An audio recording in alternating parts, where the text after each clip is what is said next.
Hello friends, welcome back to own cooking channel.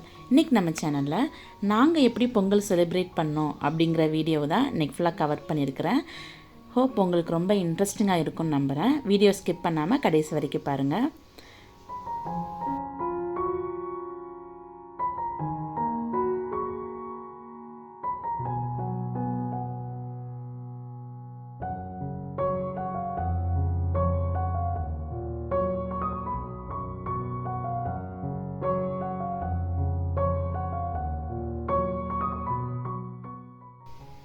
நான் எப்போதுமே குக்கரில் தான் பொங்கல் வைப்பேன். ஆனால் இந்த தடவை மண்பானையில் வைக்கணும் அப்படின்னு ஒரு ஆசை.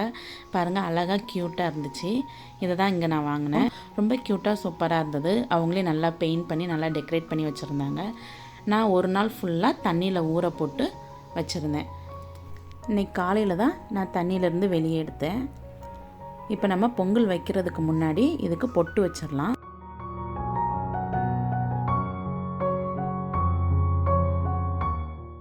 எப்போதுமே பானையில் பொங்கல் வைக்கிறதுக்கு முன்னாடி இந்த மாதிரி பொட்டு வச்சுட்டு தான் ஸ்டார்ட் பண்ணணும்.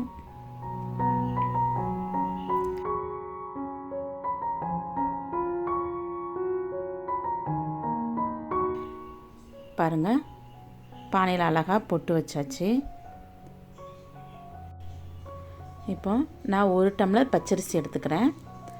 இதுக்கு 3 டேபிள் ஸ்பூன் பாசிப்பருப்பை ட்ரை ரோஸ்ட் பண்ணி எடுத்து வச்சுருக்கிறேன். இப்போ இந்த அரிசியை நல்லா கழுவி எடுத்துடலாம். முதல் தண்ணியை நல்லா கழுவி அதை தூர ஊற்றிடுங்க. ஏன்னா மருந்து அடிச்சிருப்பாங்க, அதுக்கப்புறம் பாலிஷ் பண்ணியிருப்பாங்க. அது ரொம்ப நல்லது கிடையாது. அதனால் அந்த தண்ணியை களைஞ்சி அதை தூர ஊற்றிடுங்க. அதுக்கப்புறம் 2-3 தண்ணி நல்லா வாஷ் பண்ணி அந்த தண்ணியை தூர ஊற்றாமல் பானையில் ஊற்றிக்கோங்க. ஏன்னா இந்த மாதிரி களைஞ்ச தண்ணி ஊற்றும் போது தான் தண்ணி நல்லா பொங்கி வரும் அரிசி போடுறதுக்கு முன்னாடி. அதை மாதிரி இந்த தண்ணியை அந்த பானையில் ஊற்றும்போது ஒரு அரிசி கூட பானையில் விழுந்துடக்கூடாது. பானையில் விழாமல் வெறும் தண்ணி மட்டுமே பானையில் இருக்கிற மாதிரி ஊற்றிக்கோங்க. அப்படி அரிசி உள்ளே விழுந்துட்டுனாலும் நமக்கு பொங்கி வராது, கொதிச்சுட்டு தான் இருக்கும். அதனால் அரிசி விழாமல் கவனமாக தண்ணியை மட்டும் ஊற்றிக்கோங்க. பாருங்கள், இந்த மாதிரி நல்லா ஊற்றியாச்சு. பானை ஃபுல்லாகவே தண்ணி வச்சுக்கோங்க. அதுக்கப்புறம் நம்ம அரிசி போடும்போது வேணும்னா எடுத்துக்கலாம். பாருங்கள், நல்லா கொதித்து வருது. பாருங்கள், இந்த மாதிரி நல்லா பொங்கி வரும்.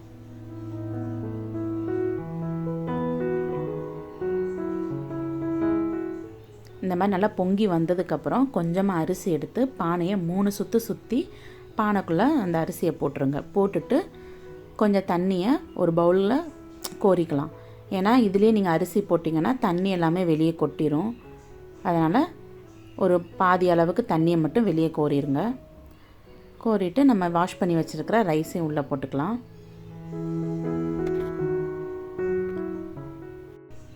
அப்புறம் வாஷ் பண்ணி வச்சுருக்கிற பருப்பையும் சேர்த்துக்கலாம். சேர்த்ததுக்கப்புறம் நல்லா பொங்கி வரும். பாருங்கள், நல்லா பொங்கி வருது. இந்த மாதிரி பொங்கி வரும்போது ரொம்ப ஹாப்பியாக இருந்தது. ஃபஸ்ட் டைம் நான் இந்த மாதிரி பானையில் வைக்கிறேன். இந்த எக்ஸ்பீரியன்ஸே சூப்பராக இருந்துச்சு. இனிமேல் பொங்கல்னாலே குக்கரில் வைக்கக்கூடாது அப்படின்னு சொல்லி முடிவு பண்ணிட்டேன். ரொம்ப நல்லா இருந்தது இந்த எக்ஸ்பீரியன்ஸ்.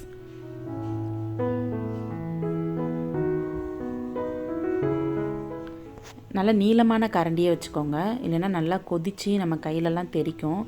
அதனால் கிண்டும் போது கவனமாக கிண்டி விடுங்க. பாருங்கள், ஓரளவுக்கு தண்ணி நல்லா ட்ரை ஆயிடுச்சு. இப்போ நம்ம எடுத்து வச்ச தண்ணியிலேருந்து தேவையான அளவு இதில் ஊற்றிக்கலாம். பாருங்கள், அரிசி 3/4 பாகம் நல்லா வெந்துட்டு இன்னும் கொஞ்ச நேரம் அப்படியே வேகட்டும். அப்பப்போ கிளறி விட்டுட்டே இருங்க, இல்லை அடி பிடிச்சிரும். பார்த்திங்கனாலே நல்லா தெரியும் அரிசி நல்லா வெந்துட்டு. அரிசி பருப்பு ரெண்டுமே நல்லா வெந்துருச்சு. அது ரெண்டும் நல்லா வெந்ததுக்கப்புறம் தான் நம்ம வெல்லம் சேர்க்கணும். அதுக்கு முன்னாடி சேர்த்தா அரிசி வேகாது. அதுக்கப்புறம் நான் தூசி ஏதாவது இருக்கும் அப்படிங்கிறதுக்காக வெல்லத்தை கரைச்சி சேர்த்துக்கிறேன். சேர்த்துட்டு அதையும் நல்லா மிக்ஸ் பண்ணி விட்டுக்கோங்க. தண்ணியாக இருக்கிற மாதிரி தான் இருக்கும். ஆறுனதுக்கப்புறம் நல்லா கெட்டி ஆகிடும். இப்போ 1 டேபிள் ஸ்பூன் ஏலக்காய் தூள் சேர்த்துக்கிறேன்.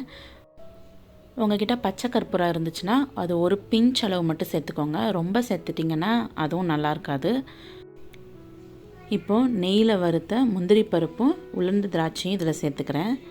இப்போ நமக்கு பொங்கல் ஆல்மோஸ்ட் ரெடி ஆகிட்டு. இப்போ ஒரு 2 நிமிஷம் மட்டும் நல்லா கிளறி விட்டுட்டு இறக்கிடலாம். இங்கே ரொம்ப பெருசாக கொண்டாட முடியாது, ஆனால் நம்ம ஊரில் இருந்ததுன்னா சூப்பராக இருக்கும். நிறையா திருவிழா போட்டிலாம் நடக்கும், அது எல்லாமே நல்லா என்ஜாய் பண்ணுவோம். நைட்டு ஃபுல்லாக தூங்காமல் கோலம் போடுவோம், அது எல்லாத்தையுமே ரொம்ப மிஸ் பண்ணுறோம். பட் இருந்தாலும் இந்த மாதிரி பானையில் பொங்கல் வைக்கும்போது அது ஒரு நல்ல ஃபீலாக தான் இருக்குது. பாருங்கள், சூப்பராக ரெடி ஆகிட்டு இப்போ நம்ம இறக்கிடலாம்.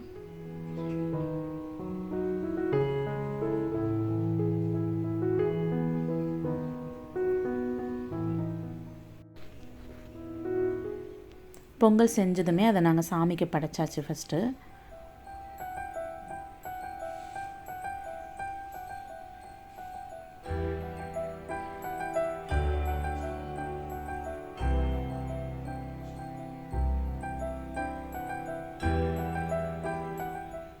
எல்லோரும் நல்லா சாமி கும்பிட்டோம். சாமி கும்பிட்டுட்டு மார்னிங் பிரேக்ஃபாஸ்ட் வந்து இந்த பொங்கல் தான் சாப்பிட்டோம். சாப்பிட்டுட்டு அதுக்கப்புறம் மதிய லன்ச் வந்து கொஞ்சம் ஸ்பெஷலாக ரெடி பண்ணேன். அது என்ன ரெடி பண்ணேங்கிறத பார்க்கலாம். ஃபஸ்ட்டு சாம்பார் ரெடி பண்ணிக்கலாம். பாத்திரத்தில் கொஞ்சமாக எண்ணெய் ஊற்றிட்டு சாம்பாருக்கு தேவையான காய்கறி எல்லாமே நறுக்கி போட்டுட்டேன். முருங்கைக்காய், கத்திரிக்காய், அப்புறம் பீன்ஸு, கேரட்டு, தக்காளி இது எல்லாத்தையுமே போட்டு நல்லா வதக்கி விட்டுக்கிட்டேன்.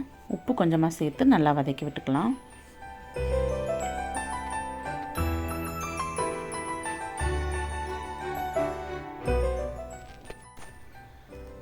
இப்போ பக்கத்து ஸ்டவ்லேயே ரசம் தாளிச்சிடலாம். ஒரு பேன் வச்சு கொஞ்சமாக எண்ணெய் ஊற்றிக்கிறேன். எண்ணெய் சூடு ஏறினதும் கடுகு, உளுத்தம்பருப்பு போட்டு தாளிச்சிக்கலாம். அதுக்கப்புறம் கொஞ்சமாக ஜீரகம், கொஞ்சமாக வெந்தயம், அப்புறம் 2 வரமிளகா, கொஞ்சம் கருவேப்பிலை சேர்த்துக்கலாம். அதுக்கப்புறம் இந்த மாதிரி இடித்து வச்ச பூண்டு சேர்த்துக்கோங்க. ரசத்துக்கு எப்போதுமே இடித்து சேர்த்திங்கன்னா ரொம்ப ஃப்ளேவராக இருக்கும்.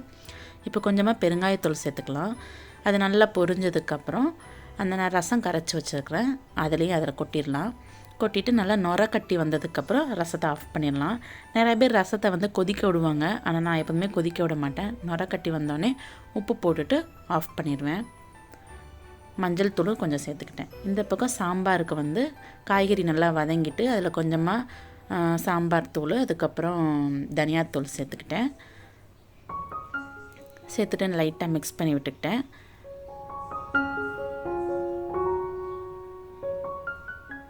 இப்போ நான் குக்கரில் வந்து துவரம்பருப்பு வேக வச்சு வச்சுருந்தேன். துவரம்பருப்பையும் தேவையான அளவு தண்ணியும் ஊற்றிக்கிட்டேன். ஊற்றிட்டு இப்போ நல்லா காய் நல்லா வேகட்டும். அது வெந்து வர்றதுக்குள்ளே பாருங்கள், ரசம் நல்லா நுர கட்டி வந்துருச்சு. இப்போ தேவையான அளவு உப்பு சேர்த்துட்டு ரசத்தை ஸ்டவ் ஆஃப் பண்ணிட்டேன். ரசத்துக்கு எப்போதுமே உடனே மூடி போட்டுருங்க, இல்லை அந்த ஃப்ளேவர்லாம் வெளியே போயிடும். இப்போ ரசம் ரெடி ஆகிட்டு இப்போ இந்த பக்கத்தில் கேபேஜ் பொரியல் ரெடி பண்ணிடலாம். இப்போ எண்ணெய் ஊற்றிட்டு தாளிச்சிக்கிட்டேன். அதுக்கப்புறம் கொஞ்சமாக வெங்காயம் சேர்த்துட்டேன். அப்புறம் ஒரு பச்சை மிளகாவும் சேர்த்துட்டு நல்லா வதக்கி விட்டுக்கலாம்.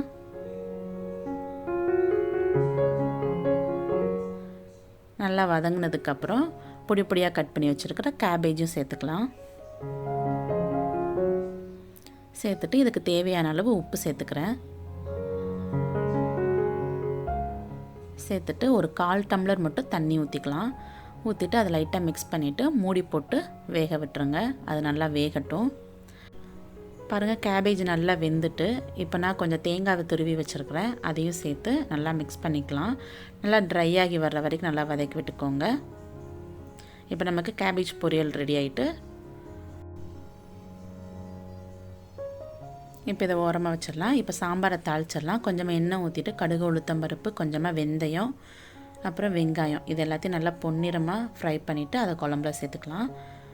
இப்போ சாம்பாரும் ரெடி ஆகிட்டு இப்போ பீன்ஸ் பொரிச்சிடலாம். இப்போ எண்ணெய் ஊற்றி கடுகு, உளுத்தம்பருப்பு, கருவேப்பிலை, கொஞ்சம் வெங்காயம் இதெல்லாம் சேர்த்து நல்லா வதக்கிட்டு அப்புறம் குட்டி குட்டியாக கட் பண்ணி வச்சுருக்கிற பீன்ஸையும் சேர்த்துக்கலாம். இப்போ இதுக்கு தேவையான அளவு உப்பு சேர்த்துட்டு ஒரு கொஞ்சமாக தண்ணி ஊற்றிக்கலாம். பீன்ஸ் வேகிற அளவுக்கு தண்ணி ஊற்றி மூடி போட்டு வேக விட்டுடலாம். அது நல்லா வெந்துட்டு இந்த பக்கம் நான் உருளைக்கிழங்கு பொரியலுக்கு ரெடி பண்ணிகிட்ருக்கிறேன். இதில் கொஞ்சமாக தேவையான அளவு மிளகாய்த்தூள் சேர்த்துக்கலாம். இந்த பக்கம் உருளைக்கிழங்கு பொரியலுக்கு அந்த மசாலா ரெடி ஆகிட்டு அதில் வேக வச்ச உருளைக்கிழங்கையும் அதில் மேஷ் பண்ணி போட்டுக்கோங்க. இது ரொம்ப டேஸ்ட்டாக இருக்கும் சாம்பாருக்கு. இந்த உருளைக்கிழங்கு பொரியல் எப்படி பண்ணுறதுன்னு வீடியோ நான் ஆல்ரெடி நம்ம சேனலில் போட்டிருக்கிறேன், லிங்க் கொடுக்குறேன், மறக்காமல் செக் பண்ணி பார்த்துக்கோங்க. இப்போ பீன்ஸ் நல்லா வெந்துட்டு பச்சை ஸ்மெல் போயிட்டு இப்போ அதில் கொஞ்சம் தேங்காய் துருவலை சேர்த்து அதை நல்லா ஃப்ரை பண்ணிக்கோங்க. அதனால் ட்ரை ஆகி வந்தோடனே பீன்ஸ் பொரியலும் இறக்கிடலாம். பாருங்கள் சூப்பராக ரெடி ஆகிட்டு பீன்ஸ் பொரியல். இப்போ அதே கடாயில் கொஞ்சமாக எண்ணெய் ஊற்றி கடுகு உளுத்தம் பருப்பு எல்லாம் போட்டுட்டு சேப்பக்கிழங்க நான் வேக வச்சு வச்சுருக்கிறேன். அதை இந்த மாதிரி வட்ட வட்டமாக கட் பண்ணி வச்சுருக்கிறேன். அதையும் போட்டுட்டு கொஞ்சமாக உப்பு மிளகாய்த்தூள் சேர்த்துட்டு நல்லா ரோஸ்ட் பண்ணிக்கலாம். நல்லா மிக்ஸ் பண்ணிவிட்டு அப்படியே விட்டுருங்க. நல்லா ரோஸ்ட் ஆகி நல்லா கிறிஸ்பியாக சூப்பராக கிடைக்கும். அந்த பக்கம் உருளைக்கிழங்கும் ஆல்மோஸ்ட் முடிஞ்சிருச்சு, ரெடி ஆகிட்டு. இப்போ நான் ரைஸ் வச்சுருந்தேன். குக்கரில் தான் ரைஸ் வைப்பேன், அதுதான் ஈஸியாக வேலை முடியும்.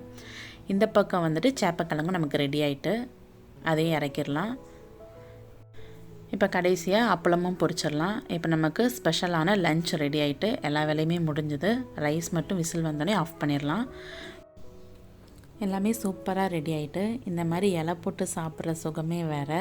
இந்த மாதிரி ஒரு ஃபெஸ்டிவ் டைமில் இந்த மாதிரி வெரைட்டியாக செஞ்சு சாப்பிட்டா தான் உண்டு. நாங்கள் நல்லா என்ஜாய் பண்ணி சாப்பிட்டோம். நீங்களும் இதே மாதிரி நல்லா என்ஜாய் பண்ணியிருப்பீங்க அப்படின்னு நான் நம்புகிறேன்.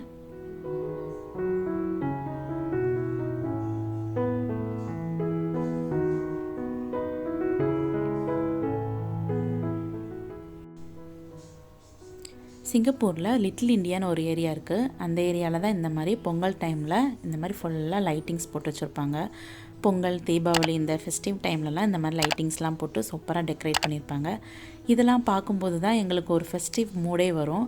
இந்த மாதிரி தான் எங்களுக்கு பொங்கல் செலிப்ரேஷன் போச்சு. நீங்களும் இந்த வீடியோ பார்த்து ரொம்ப என்ஜாய் பண்ணியிருப்பீங்க அப்படின்னு நம்புகிறேன். இந்த சேனல் உங்களுக்கு ரொம்ப பிடிச்சிருந்தா சேனலை சப்ஸ்கிரைப் பண்ணிக்கோங்க. அப்படியே பக்கத்தில் இருக்கிற பெல் பட்டனை கிளிக் பண்ணிக்கோங்க. ஓகே ஃப்ரெண்ட்ஸ், நெக்ஸ்ட் ஒரு இன்ட்ரெஸ்டிங்கான ரெசிபியோட இல்லை இன்ட்ரெஸ்டிங்கான கான்செப்டோட நான் உங்களை மீட் பண்ணுறேன். அது வரைக்கும் பாய்.